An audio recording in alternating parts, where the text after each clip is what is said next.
What's good, people? I have a motto that I say to myself every time I make a YouTube video, and that is keep your business off the internet. Even though sometimes I do tell a little bit about my life story on this here channel.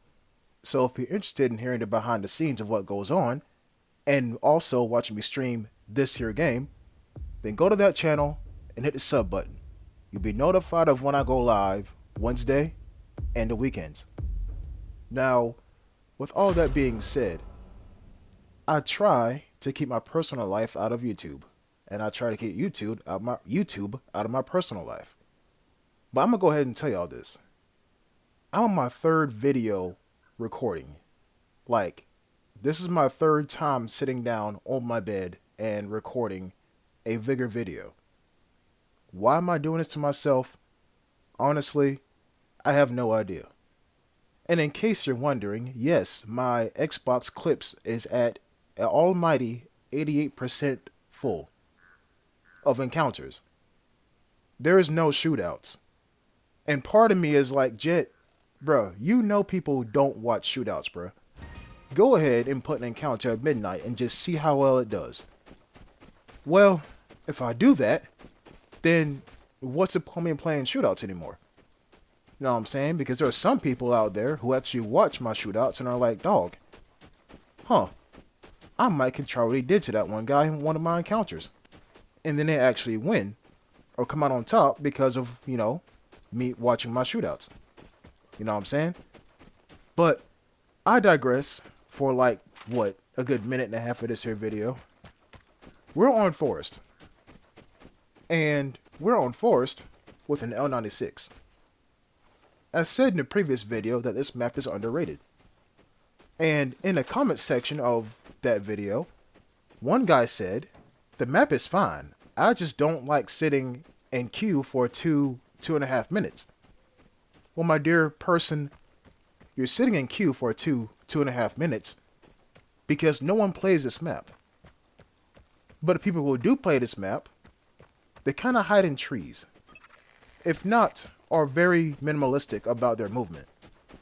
So, why do I play it? Well, like I said in that previous video, I think this map can be fun. It's just the amount of trees and the way how players just get anxiety by taking a footstep out of anything that's not a house. Oh, speaking of houses, Bard House. And I just told y'all where I'm going to go. But yeah, speaking of,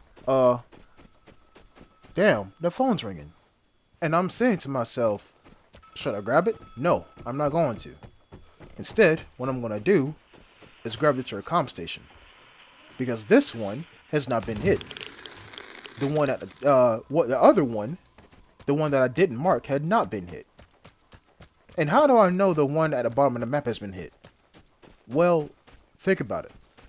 If you're at a comm station and you want to guarantee yourself an airdrop, wouldn't you move the airdrop to the comm station where you're at? That way, you don't gotta move for the entire game and just wait for the airdrop to come. It's a real pussy way to play, in my opinion, but it works. And I used to do it like maybe my first 20 encounters, then I was like, I ain't no bitch. Let me go ahead and move. And then that's how you see me on my feet right now. But yes, I told y'all I'm going to go, and now I'm down here, right?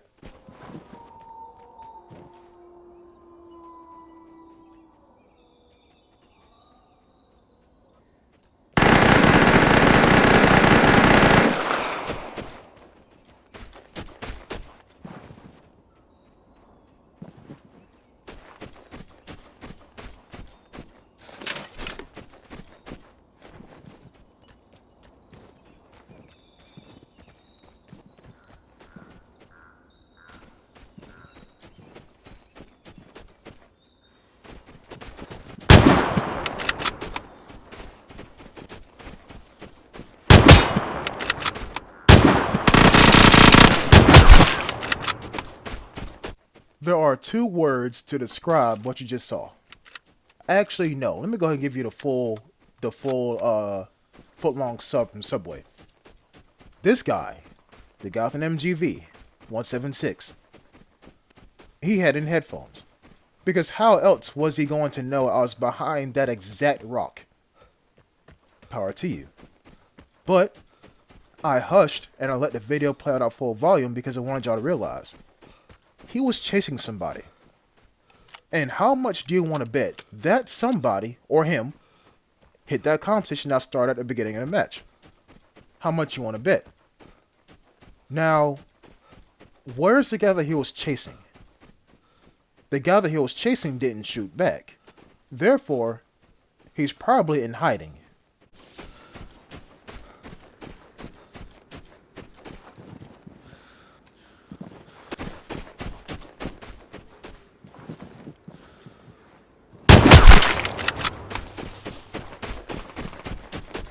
Now, before y'all go on talking about Jet, you have eagle eyes. Oh my gosh!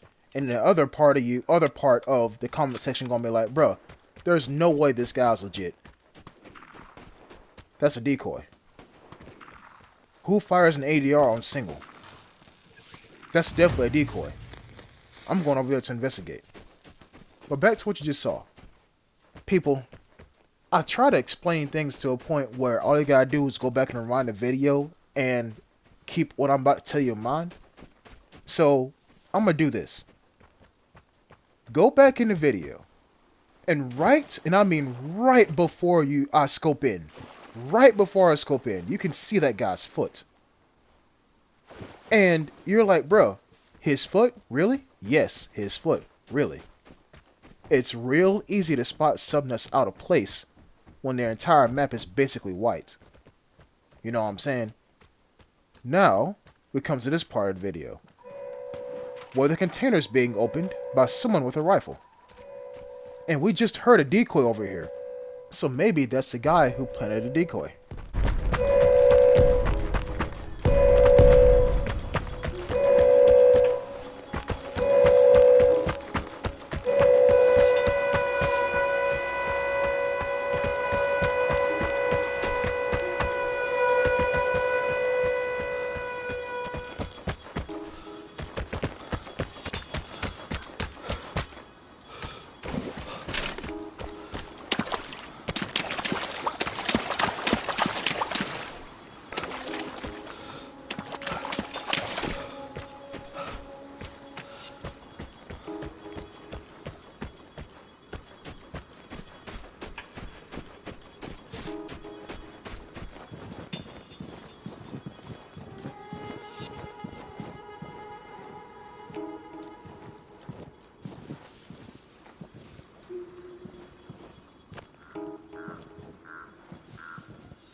Listen, I know it was comedically timed for my objective to change.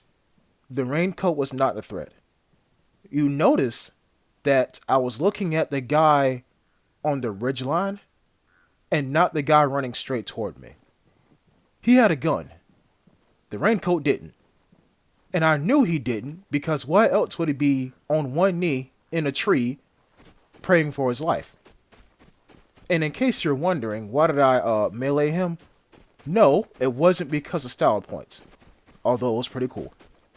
No, that was not the point. You see, the guy with the rifle, aka the guy that I'm trying to locate and eliminate, he's still there. Right? But he doesn't know I'm here. Or at least I would like to think that. Because he can see me right now and I couldn't see him. I didn't shoot the raincoat because I don't have a suppressed weapon. And who knows, this guy might have in headphones. So even if I did shoot him with a suppressed weapon, he still might hear the suppressed weapon go off. You know what I'm saying? And to add some flavor into the mix, dude just told me he's still here by shooting off one more lock on the container. Now, I heard a shot come from this side of the road, which is why I'm here being extra cautious. Because if I can, locate someone in a tree, who says this guy's not in a tree as well? Or is prone watching the container? Now let us count the amount of times that the container said, "Oh no, help me, someone's trying to open me up against my will."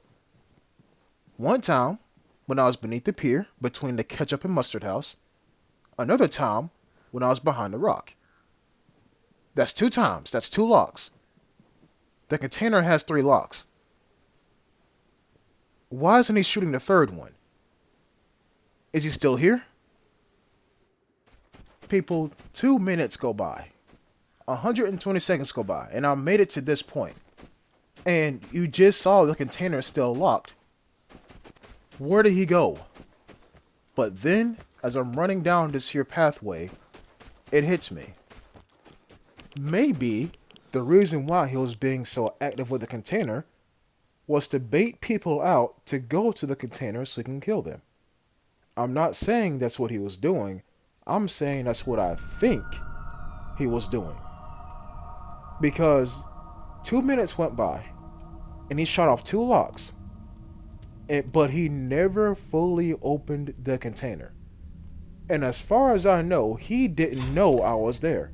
Yes, I aimed for a split second, but I scoped out immediately because I thought I could see him.